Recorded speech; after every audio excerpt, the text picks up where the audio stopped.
He is, but his job's done. There he is at the back of the group. Storer, he just keeps tapping out the rhythm. But it's Holmes who's starting to shut it down, the man from Lotto-Soudal. This is the peloton. Ineos on the front, Daryl Impey further back. He is starting to lose ground. Bardet is right next to him, number 21. But Daryl Impey, the attacks haven't even come yet. A big turn of pace. This is Chris Harper, the Aussie right from Jumbo-Visma. I'll tell you what, Richie Porte now must be feeling this is his race. There is Impey, the gap is open, he's having to work to hold the speed here. Big effort out of the saddle. Richie Porte only needs to finish 2 seconds in front of Impey.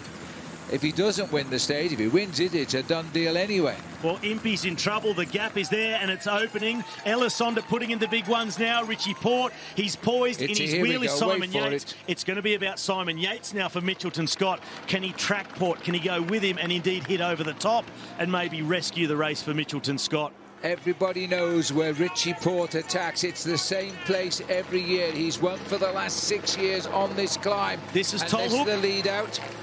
Porte is waiting for that one moment, and Simon Yates knows it. He's locked onto the back wheel of Richie Porte. The Ochre jersey is in desperate trouble. The new leader on the road now is Richie Porte, number 11.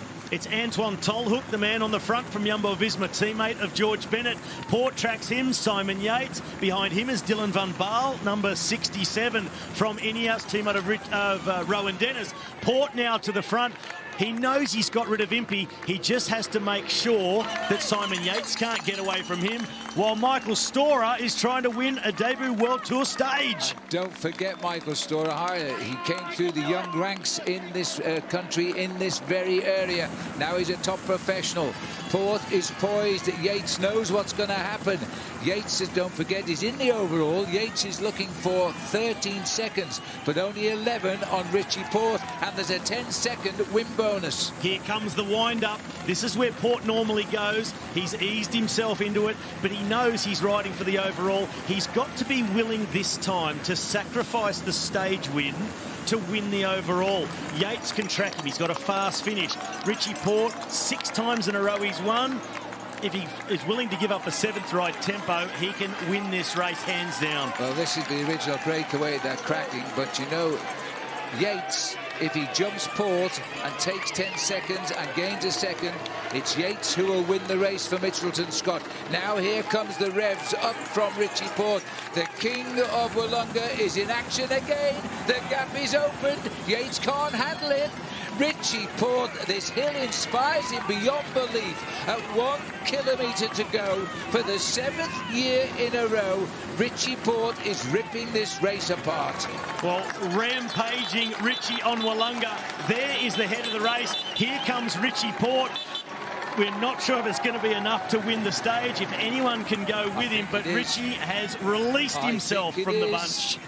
Here comes the catch. Over the top of Admirai, Storer, and over the top of them all, Richie Porte is unstoppable on this climb. Well, they're now over the steepest section. Richie has gotten rid of everyone, all his nearest rivals. Michael Storer knows this is a golden opportunity. If I can just track the wheel of Richie Porte, I might be in it for the stage win. Holmes is thinking the same thing, but wouldn't Richie Porte love to go it alone, take victory in Ochre? Here he goes. Little gap. The second kick. Only great climbers can do that. Accelerate and accelerate and lift it and lift it.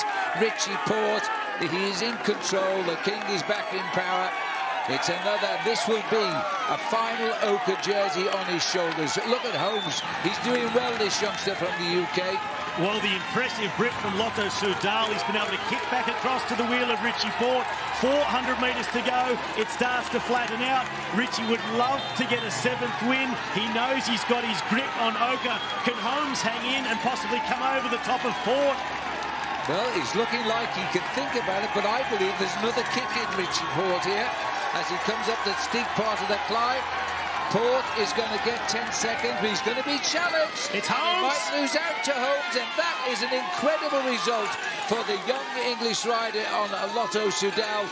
But the other man who goes around that corner He might have lost his crown as the absolute king of Willunga, but he is tonight the absolute king of the Santos Tour down under. Well done, Porte. Holmes conquers Willunga Hill, but Richie Porte...